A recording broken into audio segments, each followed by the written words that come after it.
gagasan Pak Prabowo untuk kemungkinan memberi maaf kepada koruptor asal mengaku secara diam-diam dan mengembalikan kepada negara secara diam-diam. Itu kan salah.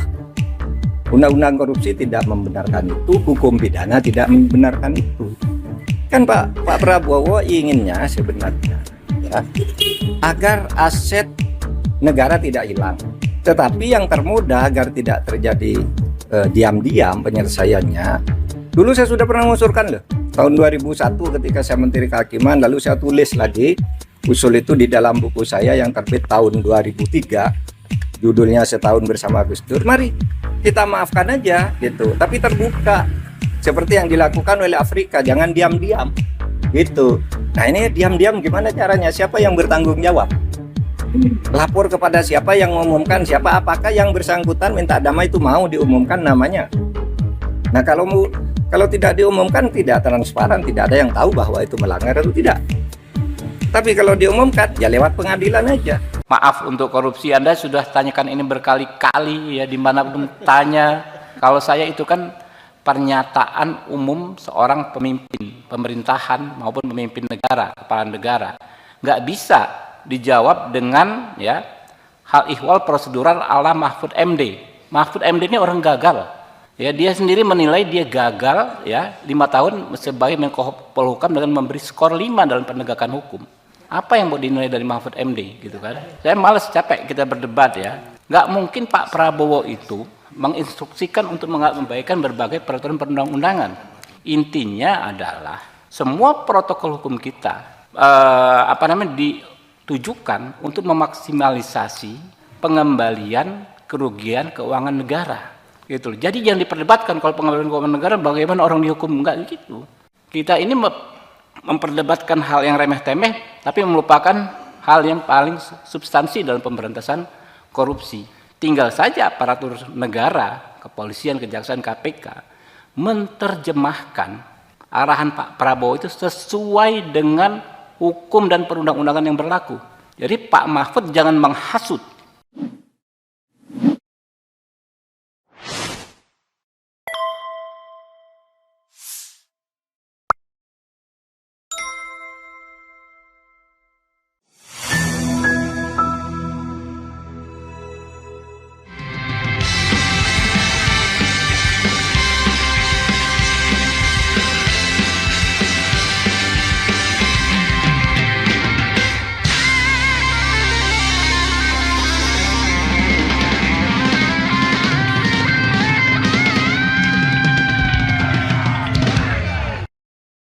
Masih banyak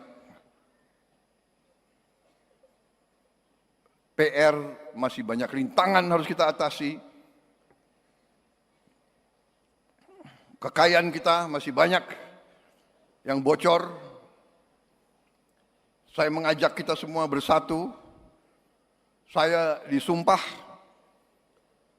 di depan perwakilan rakyat, di depan rakyat Indonesia, dan di hadapan Tuhan yang Maha Besar. Saya disumpah, saya bersama saudara Wakil Presiden disumpah untuk menjalankan Undang-Undang Dasar dan untuk menjalankan undang-undang. Jadi kalau ada pelanggaran hukum, ya tidak ada pilihan lain, saya harus tegakkan hukum. Sudah. Jadi saya menghimbau, menyampaikan kepada semua unsur, istilahnya yang pernah menyimpang, kembalilah ke jalan yang benar, jalan yang lurus. Assalamualaikum warahmatullahi wabarakatuh. Sobat RH sekalian, jumpa lagi kita di channel yang keren ini. Keren jadas. Ya sobat RH sekalian, kalau pidato Prabowo luar biasa ya. Cuma when we turn into reality ya kadang-kadang hopeless juga. Jadi dia bilang kalau ada pelanggaran apa boleh buat, saya harus tegakkan. Saya khawatir jangan-jangan dia berpikir pelanggaran itu yang dilakukan oleh orang lain. Tapi kalau pelanggaran itu dilakukan oleh dirinya sendiri, maka boleh atau bebas. Mudah-mudahan tidak demikian. Ini mohon maaf ya. Kita harus ingatkan pemimpin. Kadang-kadang pemimpin gampang sekali menunjuk orang lain, tetapi dirinya sendiri dia tidak aware kalau sudah melakukan kesalahan. Apa kesalahannya? Ya saya tunjuk Mayor Teddy itu sebuah kesalahan. Sampai sekarang saya tidak bisa membenarkan bahwa ditunjuk sebagai sekretaris kabinet untuk mengelabui dibilang eselon 2, tapi rasa menteri kemana-mana diperkenalkan sebagai sekretaris kabinet. Bagaimana kita mengatakannya eselon 2 kemana-mana ikut presiden, mau dijadikan ajudan pangkat belum selesai, mau dimasukkan sebagai pejabat negara boleh, tetapi tidak mau meninggalkan karirnya di TNI, kan itu persoalannya. Sehingga yang terjadi adalah ditabrak undang-undang nomor 34 tahun 2004 tentang TNI. Sudah jelas-jelas dikatakan bahwa tidak boleh perwira aktif itu masuk jabatan-jabatan non-militer kecuali di tempat tertentu saja. Dan yang disebutkan secara eksplisit itu, sekali lagi saya katakan, kantor Menko Polkam boleh, kantor Menteri Pertahanan boleh, kantor kemudian sekretaris militer boleh, kantor kemudian Lemhanas boleh, ya, Lembaga Ketahanan Nasional, kantor Dewan Pertahanan Nasional boleh, kemudian SAR boleh, ya, Badan Narkotika Nasional boleh, ya, kemudian apalagi Mahkamah Agung boleh, ya, tapi tidak ada sekretariat negara, sekretariat kabinet, apalagi sekarang untuk mengakomodasi Mayor Teddy, kemudian sekretariat kabinet dilebur ke dalam sekretariat negara, tapi Mayor Teddy fungsinya seperti bukan lagi sebagai sekretaris kabinet, tetapi fungsinya adalah sebagai ajudan. Kan agak bingung juga kita, kemana-mana sekretaris kabinet mendampingi seorang presiden untuk semua urusan. Kalau urusan kabinet ya kabinet, tapi kan sekretaris kabinet itu pejabat eselon 1, bukan pejabat eselon 1 tapi pejabat negara. Ya tapi sudahlah. Jadi kalau kita bicara tentang melanggar hukum, susah kalau misalnya itu pelanggaran yang dirinya sendiri, ya. Di HUT Golkar, Prabowo tegaskan tak ampuni kadernya yang korupsi. Saya yang pertama akan menindak. Nanti kita akan dengarkan suaranya, ya. Presiden Prabowo Subianto menegaskan tak akan melindungi kadernya jika ada yang melakukan korupsi. Hal itu disampaikan saat Prabowo menghadiri HUT ke-60 Partai Golkar di Sentul International Convention Center, Bogor, Kamis.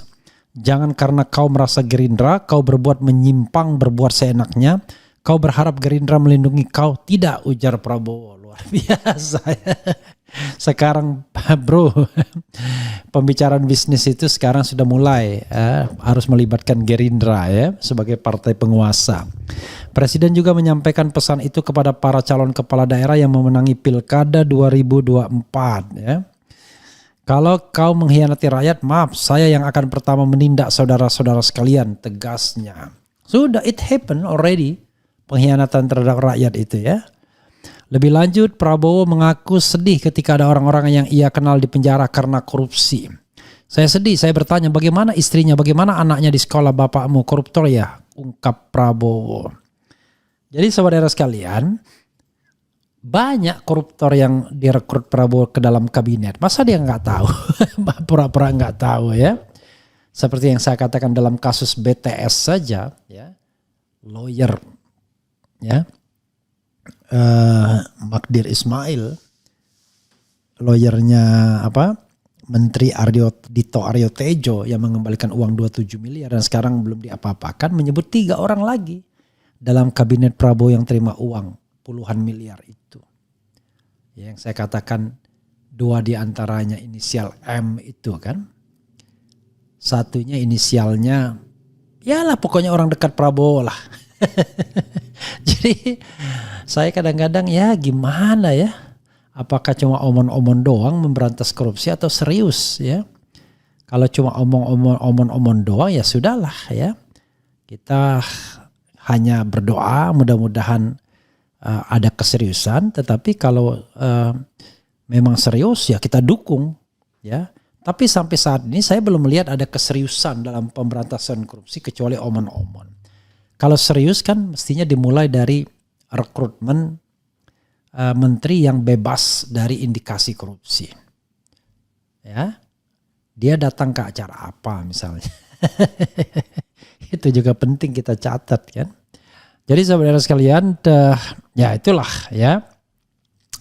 Coba kita bacakanlah komentar sobat era sekalian ya. Omon-omon terus Prabowo. Halo Pak Refli, salam kenal dari Bekasi Timur. Asik topik kita malam ini Bang RH, semoga tidak omon-omon. Kita menunggu bersih-bersih pemerintahan yang jurdil dan penegakan hukum, tinjau kembali kabinet merah putih. Saya kadang-kadang gimana ya kalau orang misalnya bilang, wah saya cinta NKRI, cinta merah putih, hatinya merah putih. Tapi at the same time dia tidak menunjukkan bahwa dia merah putih. Ya, dia garuk uang negara, ya, lalu dia seolah-olah jadi sinterklas, ya.